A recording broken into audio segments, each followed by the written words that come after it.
Hello guys, welcome to my channel. আজকে সকাল সকাল রেডি হয়ে চলে গেলাম কলেজে। তারপর কলেজে যাওয়ার জন্য ফার্স্টে রেডি হয়ে চলে গেলাম গাড়ি করে স্টেশনে। দেখতে পাচ্ছি এটা স্টেশনে যাওয়ার পথে। তখন সকাল 7টা সাড়ে 7টা বাজে। তারপর স্টেশনে পৌঁছে, এটা ছিল উড়ালপুরের জায়গাটা। এদিক থেকে স্টেশনটা খুবই সুন্দর লাগছে, কিন্তু নেটের কারণে ভালো করে দেখা যাচ্ছিল না। তারপর প্রথমে এক্সেলেটার চড়তে একটু ভয় লাগছিল, কিন্তু দেখি তারপর নর্মাল হয়ে গেল। এরপরে নেমে আমরা অনেকক্ষণ দাঁড়িয়েছিলাম কাঞ্চনজঙ্ঘা ট্রেনের জন্য। তারপর অনেকক্ষণ পরে ট্রেন এলো। আসার সঙ্গে সঙ্গে সবাই অনেক হুড়োহুড়ি স্টার্ট করে দিল, কে কোথায় বসবে, কোন কামরাতে বসবে, তার জন্য সিট পাবে কিনা। আমরাও গেলাম সিটের জন্য। আমরা 3rd কামরাতে উঠলাম, কারণ আমার পিসি আসছিল সাবরুম থেকে, তো আমার জন্য সিট নিয়ে এসেছিল।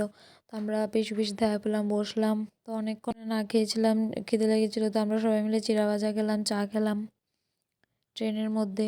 খুবই হাসি মজা করতে করতে ট্রেনের যে 3-4 ঘন্টার জার্নি ছিল তা খুবই ভালোভাবে কাটিয়ে নিলাম।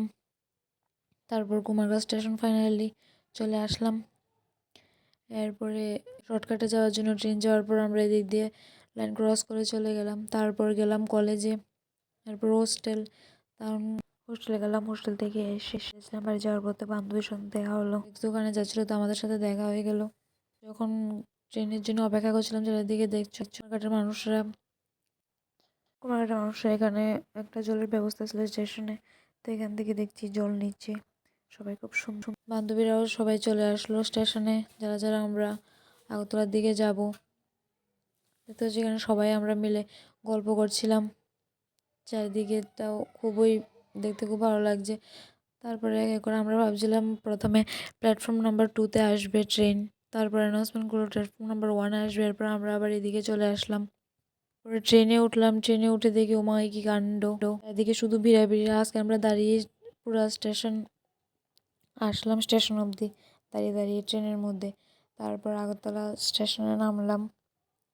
নেমে এইদিকে খুবই সুন্দর একটা প্রকৃতির দৃশ্য দেখলাম, চারিদিকে শুধু পাখি আর পাখি। পাখিরা খুবই গোধূলি ছিল তখন। তখন সন্ধ্যা 5টা বাজে। চারিদিকটা খুবই সুন্দর লাগছিল, কিন্তু মোবাইলের মধ্যে ভালো করে ক্যাপচার হচ্ছিল না। চারিদিকে পুরো মেলার মতো মানুষ আছিলাম আমরা। তারপর আগরতলা আস্তে আস্তে সবাই স্টেশনে নেমে গেলো। আমরাই লাস্ট আগরতলা অব্দি আমরা 3জন আসছিলাম। তারপর আমরা একটু চা খেয়ে নিয়ে একটু কফি খেয়ে নিলাম। তারপর আমরা গাড়ি করে বাড়ি চলে আসলাম। ঠিক আছে guys, tata, thanks for watching.